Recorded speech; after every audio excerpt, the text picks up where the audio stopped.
You were too busy watching porn that you didn't answer your girlfriend. How does that feel?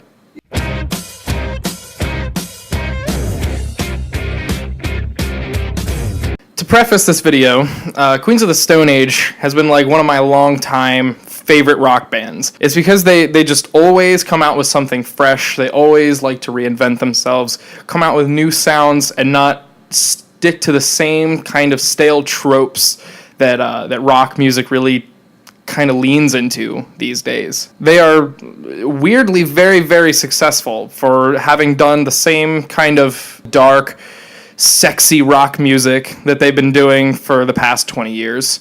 And they just put out an album that I'm about to review called Villains, and it is actually their first #1 charting album.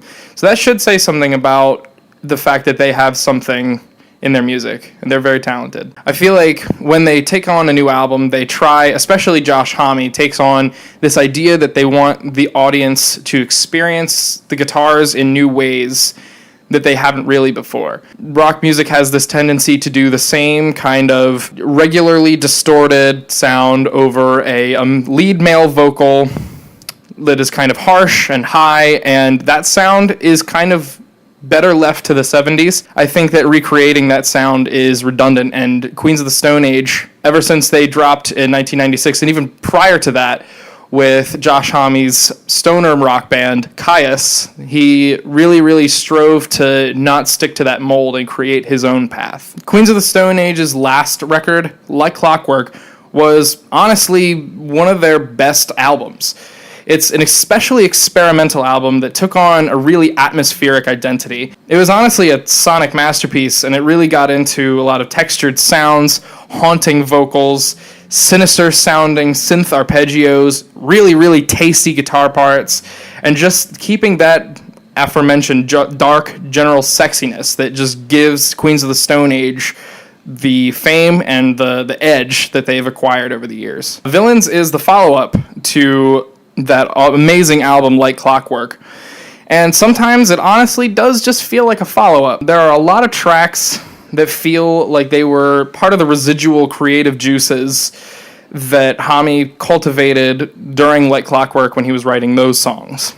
Especially it shines through in the darker songs like Fortress, which has a really, really cool lyrical take on acting like, one's emotional fortress can, be sought out by someone else. It's an interesting way to put it. Unreborn Again has the same kind of sound, and Villains of Circumstance takes on that deep, dark, kind of atmospheric idea that really, really showed through Like Clockwork. These aren't necessarily complaints, because Like Clockwork was honestly one of their best records. It was extremely dynamic, extremely full, and we get a lot of that in this album. Though I feel like some of the songs kind of feel like it goes in and out of having this texture and the sonic dynamicness that we have honestly come very used to with Queens with a lot of their really, really strong releases. Though the other part of me thinks that maybe Homme took on this very skeletal, very jangly tone that he has sometimes, especially in songs like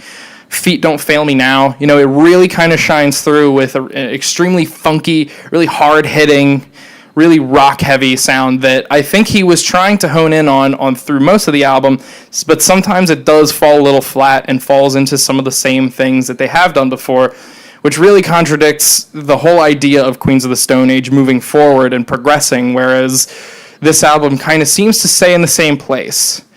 If you think back to artists like Led Zeppelin, you had Physical Graffiti, which is regarded as, I think, one of their best records.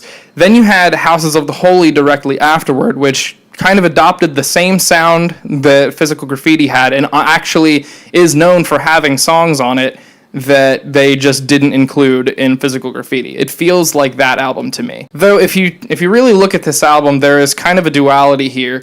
It takes some of the parts of Like Clockwork that we got really, really known for, the dark atmosphere, and their other, what I would consider big, great album, Songs for the Deaf, its fastness and its ferocity, and kind of blended it into one, but sometimes it doesn't feel like it just gives enough on either side. It feels like it is kind of a middle-of-the-road album. But honestly, a Queens of the Stone Age middle of the road album is better than most of the best rock albums. While I am not entirely happy with the way I feel with this album, I do think I'm going to come back to it, especially some of the harder hitting songs like Head Like a Haunted House and Fortress and Feet Don't Fail Me Now. These songs will keep coming back to me over the course of the next few years, but I really do hope that the next record that Queens comes out with is another Like Clockwork, another Songs for the Deaf, another Rated R, something that comes out and just really hits you right in the face with a new sound. If you liked Villains, please let us know. There's going to be a subscribe button somewhere to smash and another review to smash, so go check it out. We love you. Thank you for watching.